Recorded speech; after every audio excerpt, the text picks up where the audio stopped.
High বন্ধুরা, আশা করি সবাই ভালো আছো। আমিও ভালো আছি বা গাইজ। তো আজকে আমার 6 নম্বর ব্লগ। তো আমি আজকে সকালবেলা স্নান করে একটু শুয়ে ফোন করছিলাম। এরপর আমি ওই ঘরে গেলাম।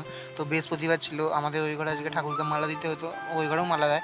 তো এরপর আমার পুজো হয়ে গেল, আমি বসছিলাম। তারপরে আমি ওই ঘরে যাচ্ছিলাম, আবার পুজো হয়ে গেছিলো। তারপরে আমি গিয়ে ওই ঘরে খেতে বসে গেলাম। কী খাচ্ছি দেখে নাও তোমরা, পটল চিংড়ি হয়েছিল আজকে আমাদের।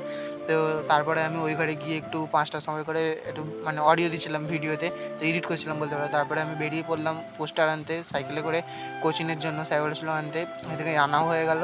তারপরে আমি সন্ধ্যেবেলা বসে বসে কিছু নেই আর আমি আলু ভাজা খাচ্ছিলাম। তারপরে আমি একটু পড়তে বসে বললাম, মানে আমি রোজই পড়তে বসি। এরপরে মা চাউমিন করেছিল, তারপরে স্যালাড করেছিল, আর বাবা ওখানে বসে আছে আর মা বসে আছে দেখো।